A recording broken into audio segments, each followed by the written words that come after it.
não florescendo a figueira, e não havendo uvas nas videiras, mesmo falhando a safra de azeitonas, não havendo produção de alimento nas lavouras, nem ovelhas no curral, nem bois nos estábulos, ainda assim eu exultarei no Senhor, e me alegrarei no Deus da minha salvação.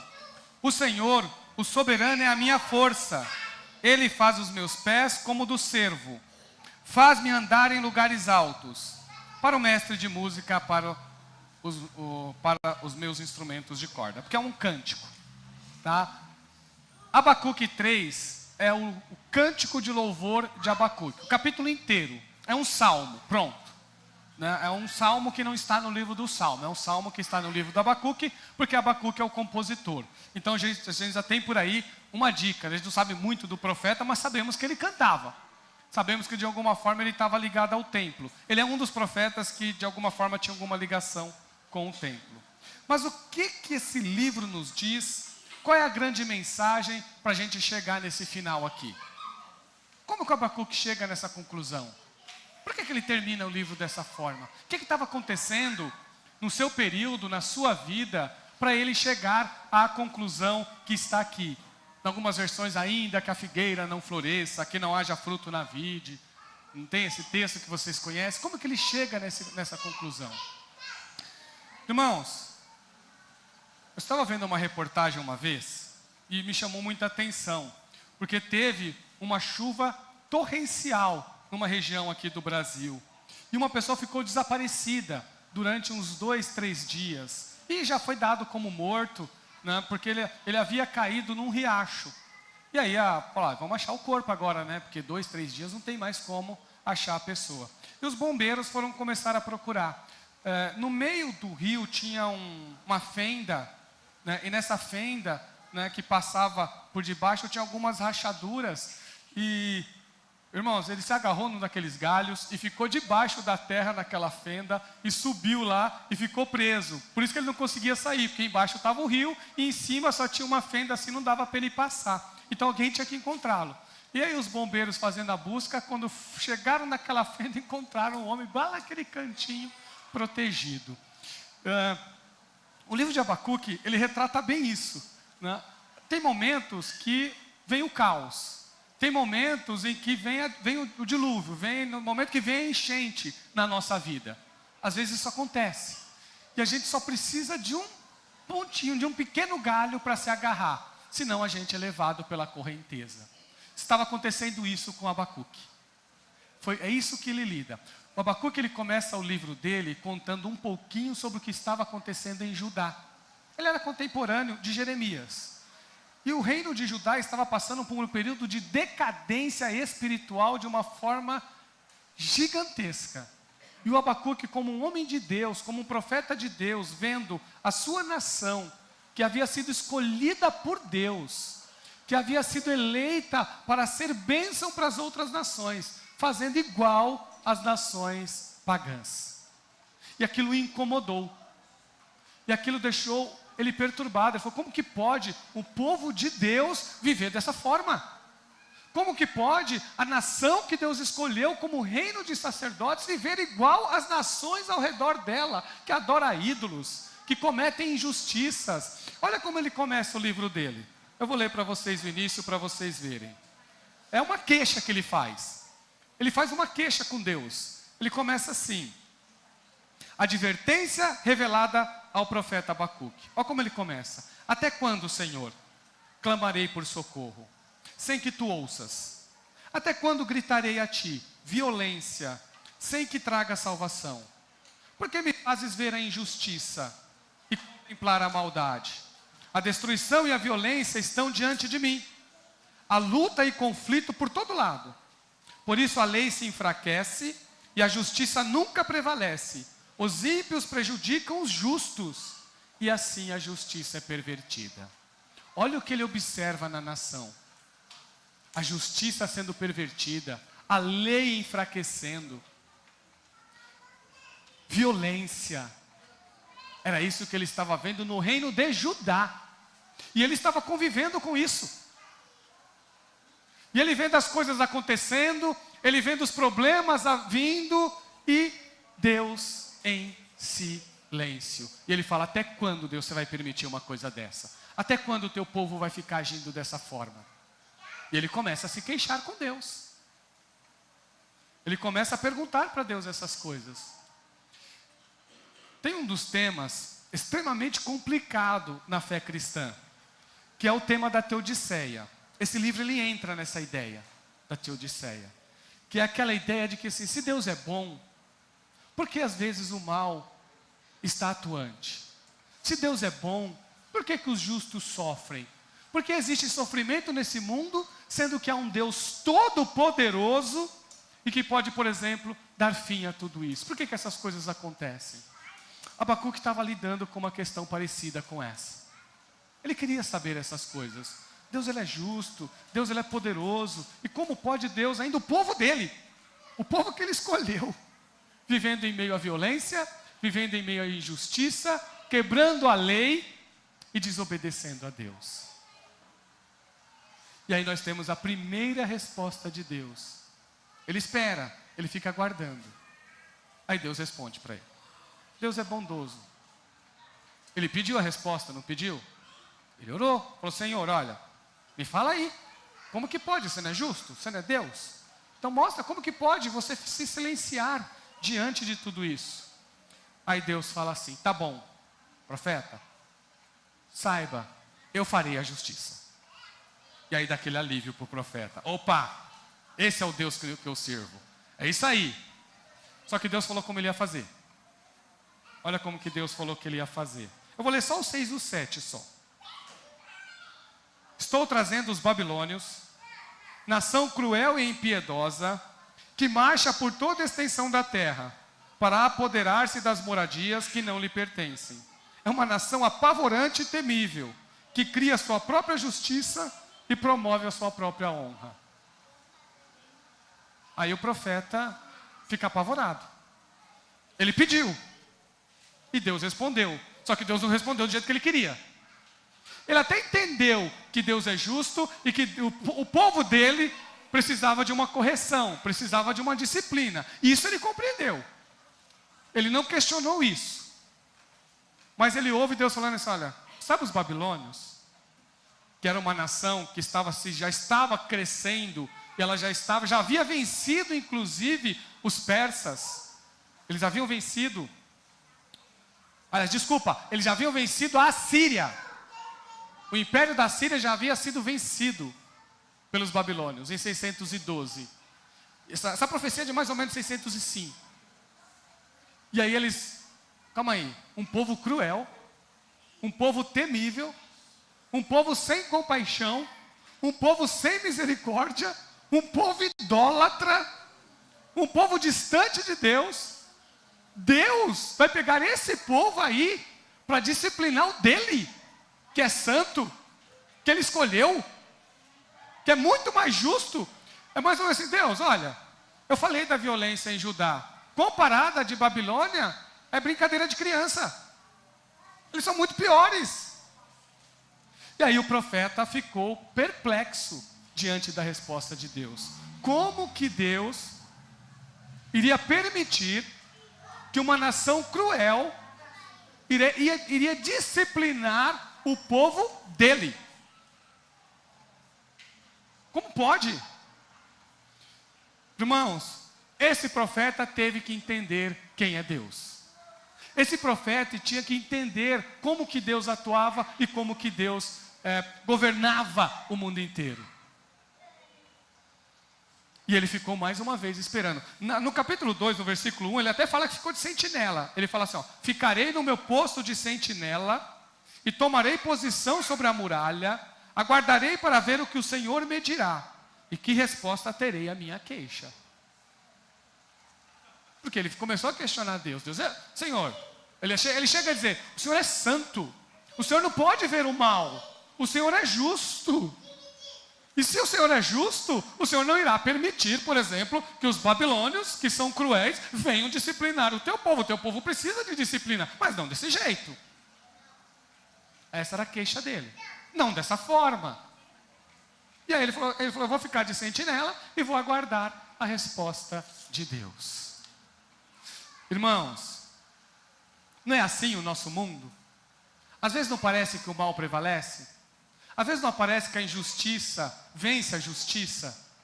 Eu me lembro de um pastor muito querido, eu já até comentei com os irmãos, que ele tem o dom de cuidar das pessoas que estão em situação de rua. Deus chamou ele para isso. Ele mora lá no Ceará. Quando ele vem aqui para São Paulo para pregar, quando ele é convidado para pregar, ele não fica na casa de irmão nenhum, ele não gosta. Ele fala assim, toda vez que eu vou para São Paulo, quando uma igreja me convida, eu falo, não precisa se preocupar em fazer com que eu fique na casa de ninguém. Eu quero é dormir no albergue. E toda vez que ele vem, ele dorme no albergue. Porque eu quero conversar com as pessoas. Eu quero entender as suas dificuldades. Eu quero conhecer a sua história. E é só lá que eu consigo. Deus deu para ele esse dom. E uma vez, e ele faz trabalhos lindíssimos. Ele já foi inclusive líder da Visão Mundial aqui no Brasil. Perguntaram para ele assim, você se considera uma pessoa justa? Você se considera uma pessoa que serve a Deus de forma completa? Você se considera uma pessoa que faz tudo aquilo que é da vontade de Deus? Aí ele respondeu assim, eu não sei, porque eu acho que se eu fosse completamente justo, eu não sei se eu estaria aqui ainda. Porque esse mundo é tão injusto, que se eu fosse justo demais, eu acho que ele daria um fim em mim. E é uma realidade. Às vezes a gente olha essa realidade e parece que quando você faz o correto, parece que piora. Quando você vai fazer a coisa certa, parece que aquilo estraga tudo. Como que pode o mal prevalecer ante a justiça? Mas isso foi o que o profeta pensou. Isso é o que passava pela cabeça dele. Isso foi a lógica dele funcionando. Porque ele ainda não tinha entendido qual era o plano de Deus. Irmãos, às vezes nós olhamos só o momento. Deus, ele olha o todo. Ele olha de forma completa. O quadro completo é só Deus que vê. Nós nunca vemos o quadro completo. Nós não temos essa capacidade. Deus, ele tem a capacidade, por ser todo poderoso, de ver o passado, o presente e o futuro. Ele consegue ver tudo. O olhar dele envolve toda a eternidade. O nosso só envolve o presente. Nós somos muito limitados na nossa compreensão. É por isso que quando lida com essa questão do mal e um Deus todo-poderoso, nós nunca vamos ter uma resposta completa para isso. Afinal de contas, a própria Bíblia não dá uma única resposta para isso. Quando a Bíblia fala da maldade do mundo, ela tem várias respostas. Tamanha a complexidade do assunto. Mas o profeta aqui estava vendo o seu povo. Estava vendo o seu povo na injustiça, estava vendo o seu povo vivendo em violência, estava vendo o seu povo na desonestidade. E Deus disse que ia pegar os babilônios, que era inclusive pior que eles, para discipliná-los.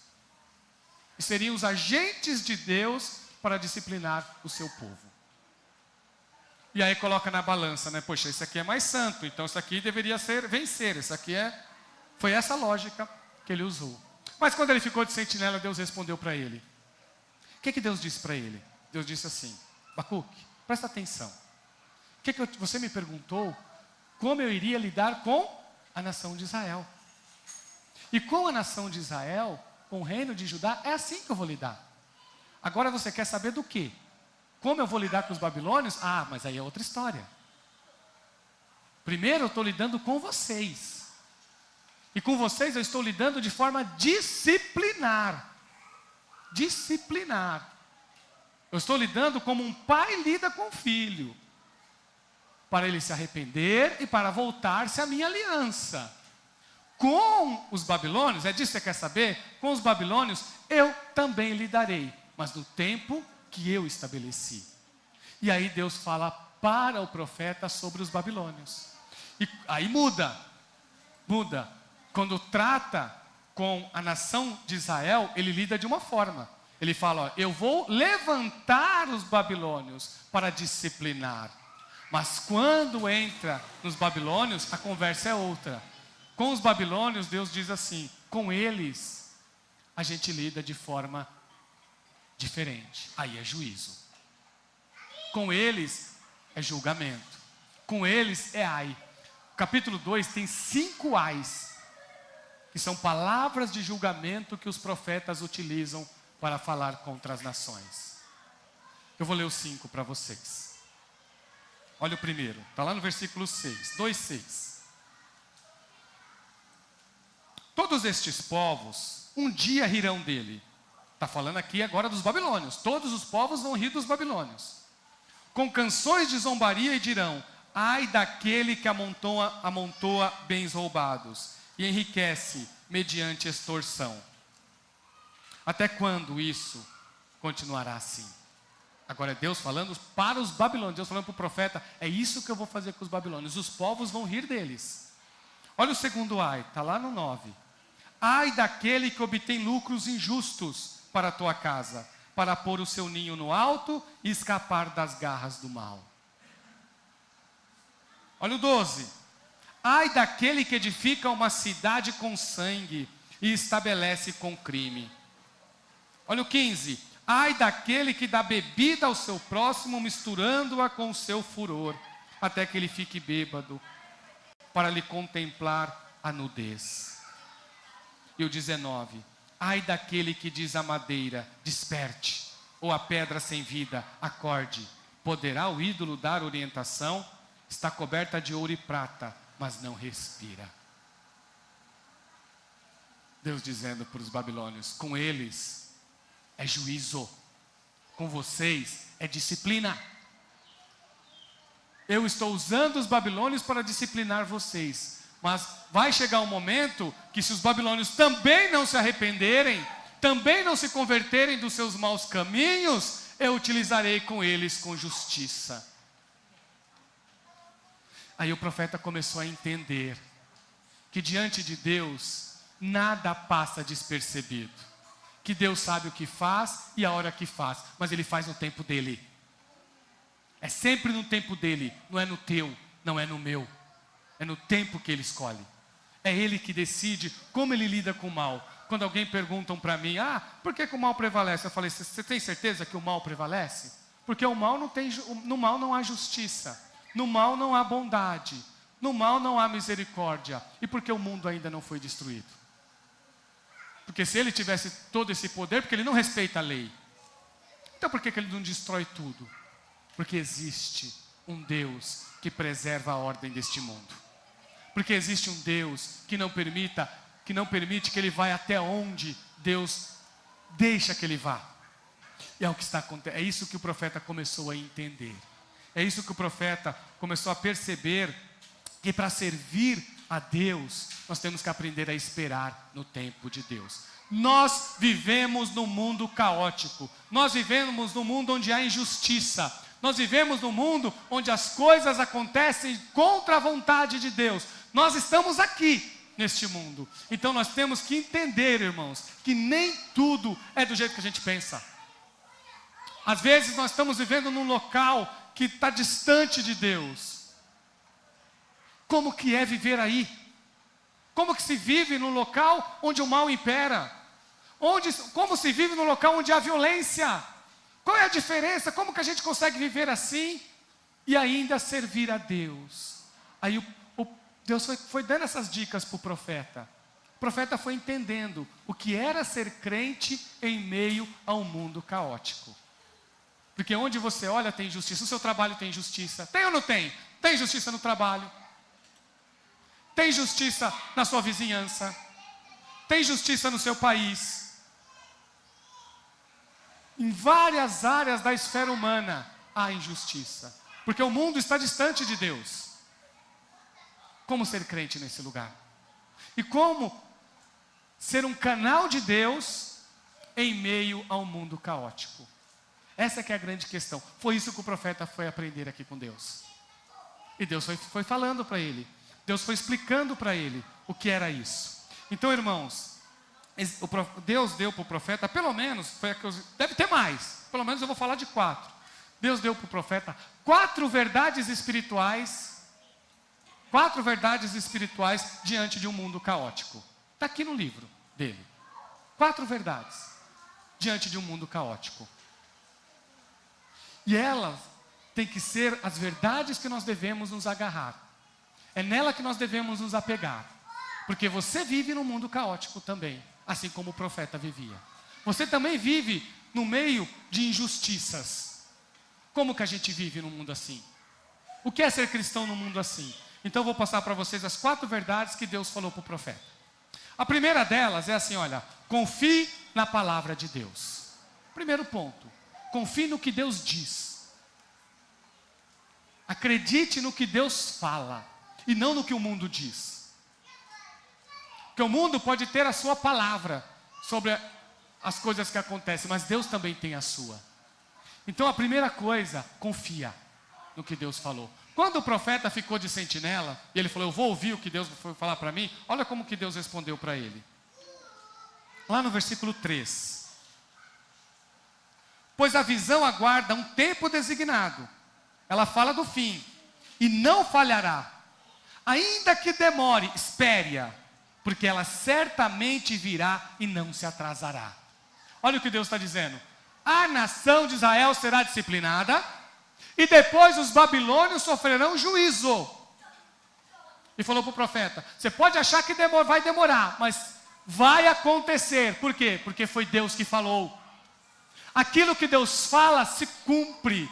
A palavra de Deus prevalece. E se Deus disse que ia disciplinar, Ele está disciplinando. Se Deus disse que ia fazer juízo, Ele fará o juízo. Porque a palavra dele não falha.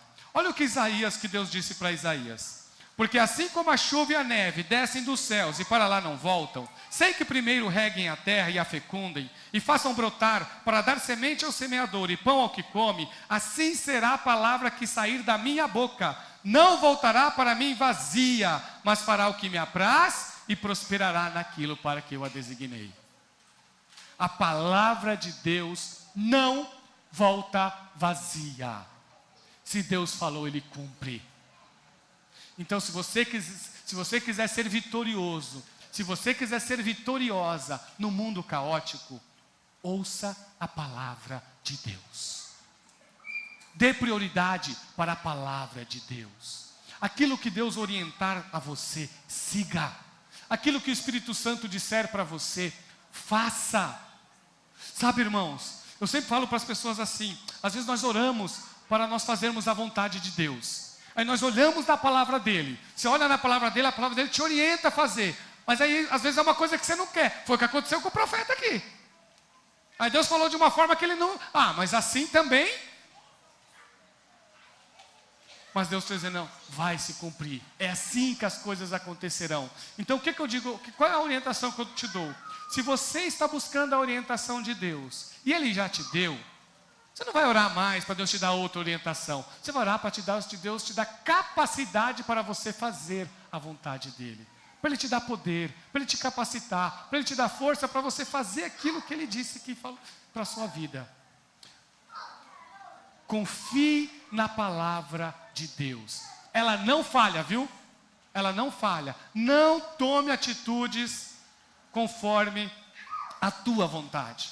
Tome atitudes conforme a vontade de Deus. Confie na palavra dele. Porque nós erramos. Deus não erra. Deus não falha. Ainda que demore, espere-a. Porque ela certamente virá e não se atrasará. E agora, talvez o texto áureo de Abacuque. Às vezes a gente pensa que o texto áureo é o final. O texto áureo não é o final. O texto que eu li não é o texto áureo de Abacuque. Qual é o texto de ouro de Abacuque? O texto de ouro de Abacuque é o 2:4. Toda vez que alguém perguntar para você, qual é o texto mais importante do livro de Abacuque? Todos são importantes, mas o 2:4 é o texto chave para Abacuque. Qual é a segunda verdade? Viva pela fé. Essa é a segunda verdade. Viva pela fé. Mesmo em meio à injustiça, mesmo em meio às coisas, mesmo que as coisas não estejam dando tudo certo, viva pela fé. 2:4, vou ler para vocês. Escreve: o ímpio está envaidecido, seus desejos não são bons, mas o justo viverá pela sua fidelidade. Ou, em algumas versões, o justo viverá pela fé. Em algumas Bíblias estão assim. O justo viverá pela sua fidelidade. Você quer a resposta para o mal? Sabe onde está a resposta para o mal? Primeiro, na palavra de Deus, claro. Porque aquilo que Deus diz é aquilo que Ele cumpre. O compromisso de Deus é com a sua palavra, viu? Esse é o primeiro ponto. Qual é a outra solução para o mal do mundo? A outra solução para o mal do mundo é você. Quando você vive pela fé. É você, é pela fé. Viver neste mundo é viver pela fé. É viver pela sua fidelidade. E sabe o que Deus está dizendo para o Abacuque? Só para você ter ideia. Sabe qual é o contexto aqui? Depois Paulo vai trazer esse versículo, vai citar esse versículo em outros contextos. Por exemplo, ele fala do Evangelho, quando ele lê em Romanos 1,17. Porque o Evangelho no Evangelho é revelada a justiça de Deus, uma justiça que do princípio ao fim é pela fé. Como está escrito, o justo viverá pela fé, em Romanos 1,17. Quando ele cita o justo viverá pela fé, é Abacuque 2,4 que ele está citando. É esse texto que ele está citando. Ele diz, como está escrito, lá em Abacuque, só faltava ele dizer, lá em Abacuque 2,4, mas não tinha versículos na época. O justo viverá pela fé. Por isso que ele não disse, porque a divisão em versículos veio depois. Mas ele disse, está escrito, o justo viverá pela fé. O justo viverá pela sua fidelidade. Irmãos, o mundo está passando por momentos de injustiça. A nação de Israel, ou de Judá, será disciplinada por Deus. Os babilônios irão discipliná-la. Só que depois Deus irá lidar com os babilônios também. Mas olha o que Deus está dizendo. Quem crer, quem for fiel, quem tem fé, esse vai viver. Viu? Esse vai viver. As coisas podem estar difíceis, mas se você crer, você vai prevalecer. É isso que Deus está dizendo. Deus está dizendo que quem é justo prevalece. Deus está dizendo que quem vive pela fé, que quem vive pela sua fidelidade, esse é preservado diante de Deus, ante um mundo injusto e cruel. Você é preservado, você é guardado, você é protegido pelo Deus Todo-Poderoso. É isso que Deus está falando para Abacuque.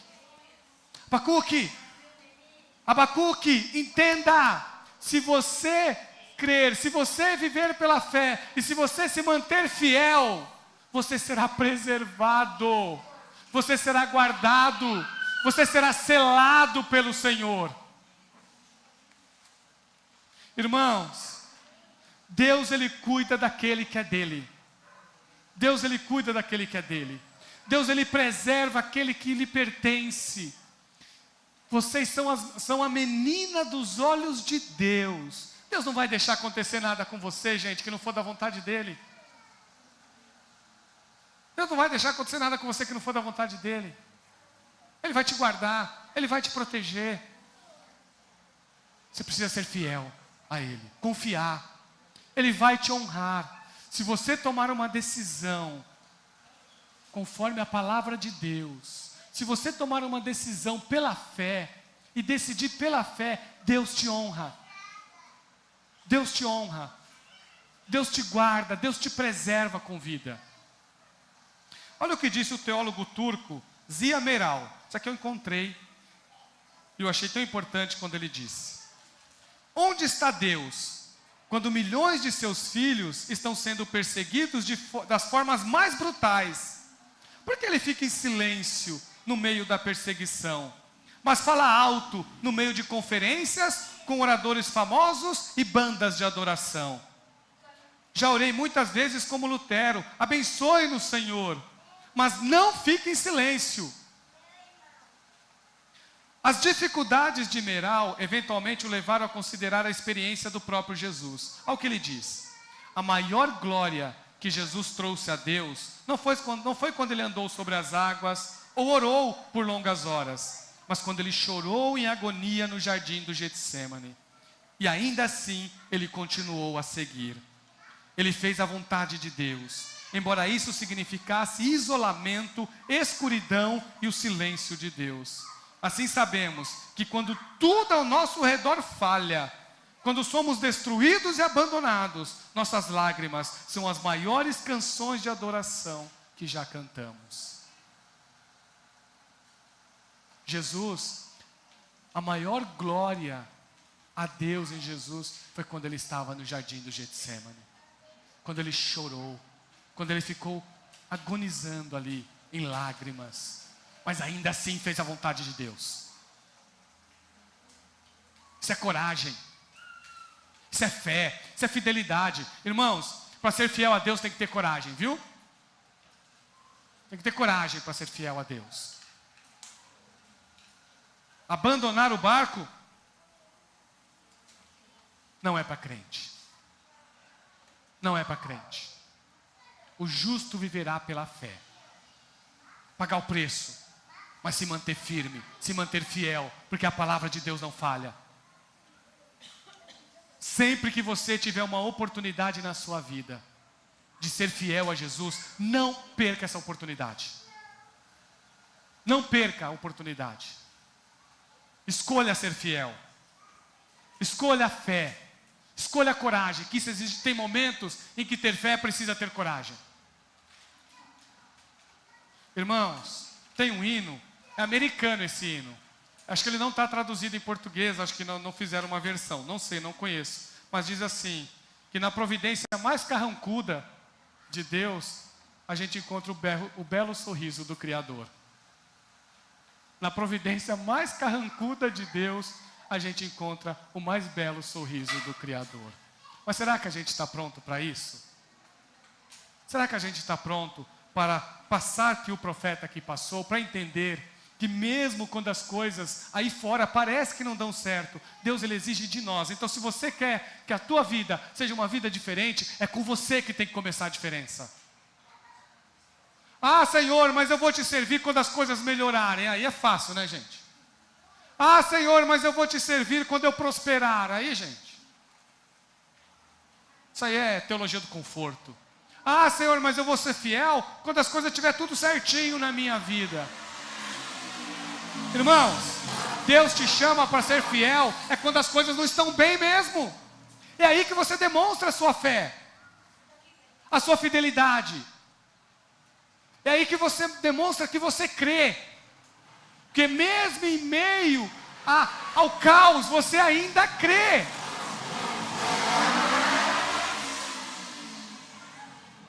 Mas você quer uma ajuda? Aí o profeta chegou no momento do louvor. Aí ele começa a cantar, a compor um hino a Deus. E aí nós temos a terceira verdade nesse hino. Esse salmo do profeta. Sabe o que ele faz num salmo inteiro? Até chegar lá no versículo que nós lemos. Você sabe o que ele faz? Ele relembra os grandes feitos do Senhor. Ele relembra quem é Deus. Porque hoje Deus não está fazendo. Hoje parece que Deus está em silêncio. Mas esse não é o Deus que eu sirvo. O Deus que eu sirvo não é o Deus que se cala. Eu vou ler para você, agora eu vou ler um texto grande, mas vocês vão ver, porque é o capítulo 13, é o capítulo que nós estamos, até nós chegarmos aqui no final. Olha o que ele fala, a partir do versículo 3. Deus veio de Temã, o santo veio do monte Parã. Está falando do Sinai, dos montes próximos ao Sinai. Está falando aqui, gente, do deserto. Está falando do povo que saiu do Egito. Nós pregamos no domingo passado sobre isso. É o povo que passou por Mar Vermelho. Ele está lembrando isso aqui. Ele está lembrando do Deus que quando o povo estava encurralado no Mar Vermelho, um mar se abriu para esse povo passar. Para ser livre da escravidão. E ele continua. Sua glória cobriu os céus, o seu louvor encheu a terra, o seu esplendor era como a luz do sol, raios lampejavam de sua mão, onde se escondia o seu poder, pragas iam adiante dele, doenças terríveis. É o vento, gente. Olha o vento atrapalhando a pregação. Doenças terríveis seguiam seus passos, ele parou e a terra tremeu. Olhou e fez estremecer as nações. Montes antigos se desmancharam, colinas antiquíssimas se desfizeram, os caminhos deles são eternos. Vi a aflição das tendas de Cuxã, tremiam as cortinas das tendas de Midian, falando das batalhas, falando dos midianitas. Olha, ele continua: era com os rios que estavas irado, Senhor? Era contra os riachos o teu furor? Foi contra o mar que a tua fúria transbordou, quando cavalgaste com os teus cavalos e com os teus carros vitoriosos? Olha Deus falando aqui da travessia do Mar Vermelho. Preparaste o teu arco, pediste muitas flechas, fendeste a terra com rios, os montes te viram e se contorceram, torrentes de água desceram com violência, o abismo estrondou erguendo as suas fendas. Olha ele citando Josué: o sol e a lua pararam em suas muradas, diante do reflexo de tuas flechas voadoras, diante do lampejo de tua lança reluzente. Com ira andaste a passos largos por toda a terra, e com indignação pisoteaste as nações. Saístes para salvar o teu povo, para libertar o teu ungido, esmagaste o líder da nação ímpia, tu o desnudaste da cabeça aos pés.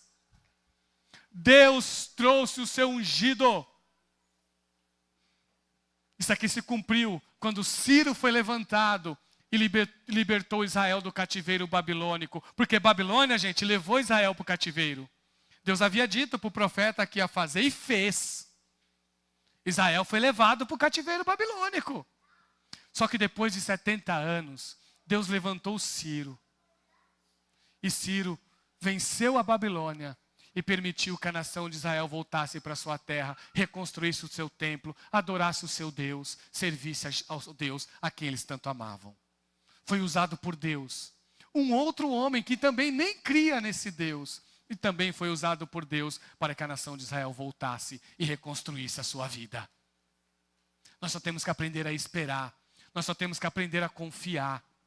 Aqueles que são fiéis, aqueles que creem em Deus, esses aí permanecem. Esses permanecem. Porque servir a Jesus, servir a Deus, exige fidelidade da nossa parte. Mesmo quando as coisas não estão bem. E por fim chegamos aos versículos da pregação. Nós temos que ter esperança, gente. Não dá para perder a esperança. Não perca a esperança nunca.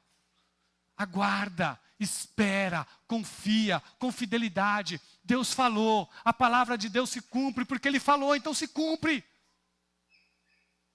Creia de todo o teu coração, se mantenha firme na presença de Deus, não abandona o barco, não abandona o barco.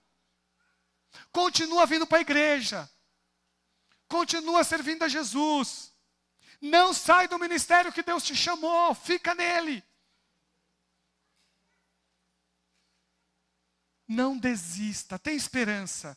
Quando o profeta entendeu tudo isso. O profeta entendeu que Deus disciplina aquele que é dele, porque Deus é um pai que disciplina seus filhos para corrigir.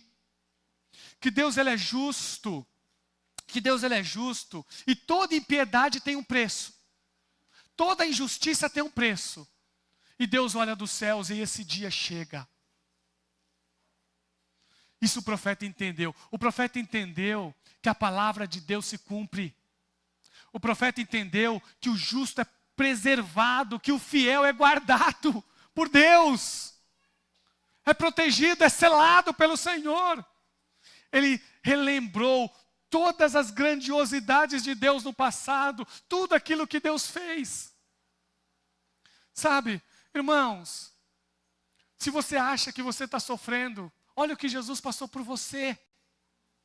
Se você acha que está difícil, olha o que Jesus teve que passar para que você estivesse aqui. Para que você tivesse acesso a Deus, para que você tivesse vida. O maior preço, gente, foi Jesus que pagou.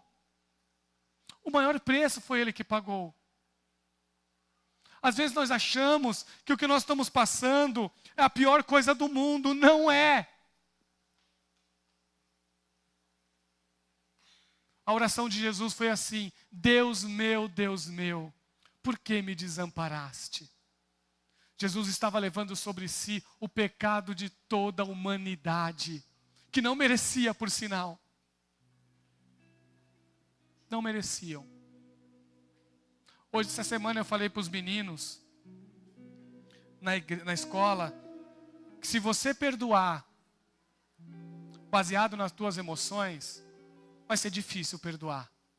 Mas se você lembrar que você não merecia nada, mas Jesus morreu por você e Ele te perdoou, você tem capacidade de perdoar o outro. Você consegue. Porque afinal de contas você não é bonzinho. E Jesus te perdoou. Você não merecia. E Jesus morreu por você. Pagou o preço maior. A maior injustiça deste mundo foi colocada em Jesus na cruz. Toda a injustiça do mundo foi colocada nele. E ele levou sobre si todas elas. Todas elas. Não existe vitória na vida cristã se você não souber o que Jesus fez por você. Viu? Tenha esperança. E Ele prometeu, Ele falou na sua palavra, que vai chegar um dia em que as coisas irão piorar. Mas Ele iria guardar aquele que é dele. Mas Ele iria proteger a sua igreja. Ele sempre falou isso, olha, o mundo ainda vai piorar mais, mas a minha igreja será guardada. As portas do inferno não prevalecem contra ela. Ele disse isso. Ele sela a sua igreja. Ele guarda a sua igreja, porque é dele. E vai chegar um dia em que Ele vai dar fim a toda a injustiça que há nesse mundo. Ela tem prazo de validade, viu? A injustiça tem prazo de validade, porque o que vai prevalecer por toda a eternidade é a palavra de Jesus. Aquilo que Ele falou. Isso não é temporário, isso é eterno. O profeta entendeu. E é por isso que ele termina dizendo assim, olha, mesmo não florescendo a figueira, não havendo uvas nas videiras, mesmo falhando a safra de azeitonas, não havendo produção de alimento nas lavouras, nem ovelhas no curral, nem bois nos estábulos, ainda assim eu exultarei no Senhor e me alegrarei no Deus da minha salvação. O Senhor, o soberano, é a minha força. Ele faz os meus pés como do servo, me faz andar em lugares altos. Esse é o Deus que você serve. O profeta entendeu esse Deus. Ele entendeu. Ele entendeu. Ele falou assim, olha, pode o mundo cair, eu me alegro em Deus. Eu confio em Deus e eu espero em Deus. Pode faltar tudo. Posso passar pela maior dificuldade deste mundo, mas a minha alegria não está no mundo, a minha alegria está em Deus. Quando nós entendemos isso, gente, a sua fé não depende da circunstância, a sua fé depende da tua fidelidade. Não é a circunstância que diz o que você tem que fazer, é a palavra de Deus, é o que Deus diz.